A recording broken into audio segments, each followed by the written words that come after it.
Evidence আছে, বলতে পারবো রাজনীতি কোথার থেকে শুরু করছি, কোথায় গিয়ে শেষ করব। আমাদের শুরু আছে, আমাদের শেষ আছে।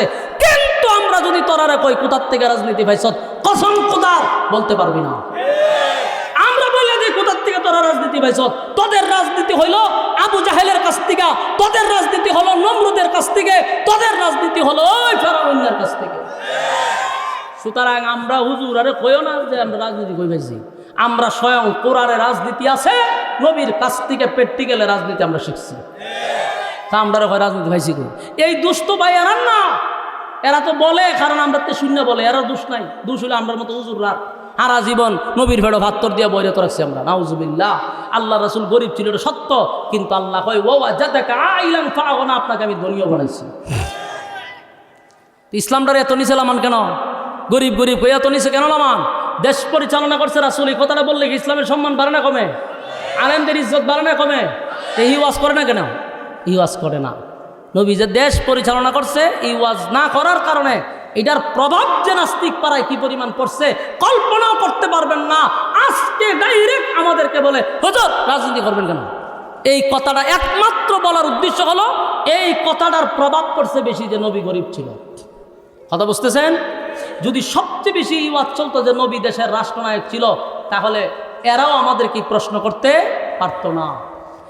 আল্লাহ বলেন ওয়াজাদাকা আইলান ফাআগনা, আপনি গরিব ছিলেন, আপনাকে ধনী বানাইছি, ধনী বানাইছি। খাদিজার কোটি কোটি টাকার সম্পদ ছিল রে। আল্লাহ নবীর কাছে বিবাহ বসার পরে সব সম্পদ নবীর কদমে ঢেলে দিছে, সব সম্পদ ইসলামের জন্য ব্যয় করছে। সুবহান। আমার যুবক ভাইরা, এই সূরা দোহা থেকে আপনারা কি পাইলেন? আল্লাহ এই সূরা নাজিল করে একের পর এক নবীরে খুশি করলেন। ফাআম্মাল ইয়াতীমা ফালা তাকহার, আপনি ইয়েতিম ছিলেন, তাই ইয়েতিমদের প্রতি আপনি কঠোর হইয়েন না।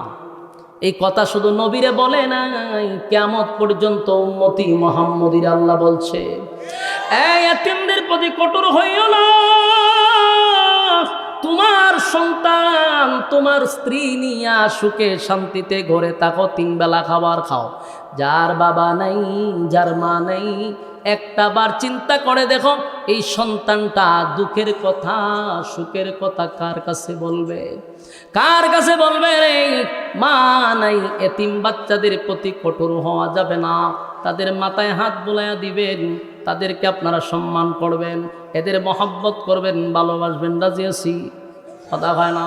এই যে আপনাদের আব্দুল কাইয়ুম মোল্লা সাহেব, আপনারা জামাই, উনি প্রায় 20-25 জন এতিম ছাত্ররা এমনিতেই খাওয়ায়, এমনি খাওয়ায়। 200 উপরে 20-25 জন তো আমার মতো সত্যি আছে। উনি 200 উপরে এতিমরে ফ্রি সার্ভিস। আপনারা কি আলহামদুলিল্লাহ ওটা এলাকাত না ঠাড়া ফিরে আছে গা? চিন্তা করেন এই জায়গাটা কইতো রাজি না। আমরা কয়জনটা খাওয়ায়? 200 লোক রে সে খাওয়ায়। তো ওনার কাছে যদি অর্থ না থাকে, 200 এতিম ছাত্রের ভালবো কে? এই জন্য আলেমদেরও কিছু অর্থের দরকার আছে না নাই? ভালো কাজও লাগে টেকা থাকলে। আমরা টেকা হইলে সিনেমা হল বানাই না তো, আমরা টেকা হইলে ওই টেকা দিয়ে সেটা আখাম কুহামো লাগাই না। এই টাকা আলেমদের থাকলে, আলেমদের টেকা থাকলে মানুষ গড়ার কারখানা তৈরি করা হয়। সুতরাং আপনারা এই যে আপনাদের কাইয়ুম মোল্লা সাহেব বিশাল মাদ্রাসা, এই মাদ্রাসা গেলে সিরিয়ালই পাওয়া যায় না। হাজার হাজার ছাত্র, হাজার হাজার ছাত্র, এর মধ্যে এতিম আছে 200-র উপরে, ফ্রি সার্ভিস। আর মাদ্রাসার ব্যাপারে তো ওয়াজ করে লাভ নাই। ইন্টারন্যাশনাল এক মাদ্রাসা, যেখানে আর রাইহান ইন্টারন্যাশনাল মাদ্রাসা, রাইহান যে মাদ্রাসা পড়ালেখা করছে। তো সম্মানিত শুধু বলুন, আলেমদের টাকার দরকার আছে না নাই? আজকে গরিব গরিব কইতে কইতে আপনারা ইসলামটারে কই নিয়ে তুইছেন, 12টা বাজাইছেন তো। আর আমাদের মধ্যে কিছু স্বভাব খারাপ আছে হুজুররার, পাঞ্জাবি বলতে বলতে পিছা থেকে উঠতে জায়গা মনে করি এটা বুঝি বুজুর্গ বেরিয়ে দেখায়।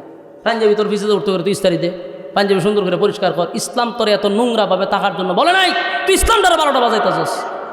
এটা সুফিগিরি দেখায়, পাঞ্জাবির মধ্যে 5 মণ লেগে রয়েছে, টুপির মধ্যে লেগে রয়েছে 5 মণ, এর কাছে গেলে ভাড়ার বন্ধ করে। আবার সুফিগিরি দেখায়। এটা আপনাকে ইসলাম বলে না। আপনার টাকা আছে, শান শৌকতে চলেন, ইসলাম আপনাকে এটাই বলছে। আপনাকে দেখে 10টা ছেলে যেন মাদ্রাসা দিতে বাধ্য হয়, আপনি হুজুরে দেখা মানছে সর্বনাশ, মাদ্রাসা দিলেই তো জানাজার সময় ডাকবো। মাঝা দিলেই তো ফরানির সময় ডাকবো না, এটা আলেমদের কাজ নয়। আলেমদের কাজ ইমাম শব্দের অর্থ নেতা, গ্রামের মহল্লার সব জায়গায় বিচার করবে ইমাম সাহেব, এমনকি রাষ্ট্র পরিচালনা করবে একজন আলেম। এটাই ছিল সিস্টেম। কিন্তু আমরা ওই জায়গার থেকে নিয়ে ডুবাইজুল মসজিদ আর ডুবাইজুল মাদ্রাসা আর বের করে বলে দেন, বুঝছেন নি? এই জন্য আপনার সন্তানগুলিকে মাদ্রাসায় পড়াবেন। মাদ্রাসায় পড়লে টকছে, খায় মোল্লা সাহেব টকছে নি, কথা হয় না, টকছে না। তা যেই টেকা ওনার গাড়ির দুয়াদা যায়, এটা আপনারা ইনকাম করতে বহুত দেরি আছে। তো মাদ্রাসাত পড়ায় কি উনি ঠকছে নি, কথা হয় না। এই জন্য আমরা একসময় হয়তো মাদ্রাসাত পড়াইলে খাইতে হইতো না। বেটা খাইবার লাগে আমরা মাঝে পাগল করে খাই না, আমরা খাইই না। সুতরাং মাদ্রাসার প্রতি আকৃষ্ট হন। বর্তমানে যতগুলা ইঞ্জিনিয়ার কন, ব্যারিস্টার কন, ডাক্তার কন, সবগুলার মা বাপ হইল গিয়ে বৃদ্ধাশ্রমে। শুধু বাংলাদেশ তালাশ করে দেখেন, একজন আলেমের মা বাপ যদি বৃদ্ধাশ্রমে থাকে তাহলে ওয়াজ করতাম না। এই শিক্ষা মানুষ গড়ার কারখানার থেকে শিক্ষা দেওয়া হয়। সত্যিকারের মানুষ হইতে গেলে দিনই শিক্ষা ছাড়া বিকল্প কোনো রাস্তা নেই। আল্লাহ আমাদেরকে বুঝার, মানার, আমল করার তৌফিক দান করুক, সকলেই বলি আমিন। যে কথাগুলি আপনার সামনে কইছি, রাগ করছেন নি? হাত তুলেছেন দিকে কেটা কেটা রাগ করছেন না? হাত তুলে, এই যে অনেকে রাগ করে বইছে। রাগ করলে কি করার আছে? আপনারা যদি এইভাবে শাসাইতাম না, তাহলে আপনারা কি সুন্দর পরিবেশে বইতেন। আর চিল্লা চিল্লি বন্ধুই তো, এর লেগে মেজাজ দেখাইছি। যদি লাড়ি থাকতো তো ফাত করে বাইরিতাম আমি। এর উদ্দেশ্য হলো আপনারা ক্লাসে বসে যান, কিছু শিখেন, এটার লেগে মেজাজ গরম করছি না। রাগ করছেন আপনারা? এটা আপনাদের ভালোর জন্য করছি। যতটুকুই আলোচনা করছি ব্রেনে আছে তো ইনশাল্লাহ। আল্লাহ আমাদের বুঝার মানার তৌফিক দান করুক, আমিন। আসসালামু আলাইকুম ওয়া রাহমাতুল্লাহি ওয়া বারাকাতুহু।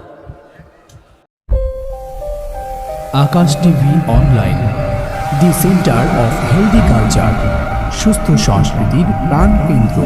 Akash TV online, the centre of healthy culture, সুস্থ সংস্কৃতির প্রাণ কেন্দ্র।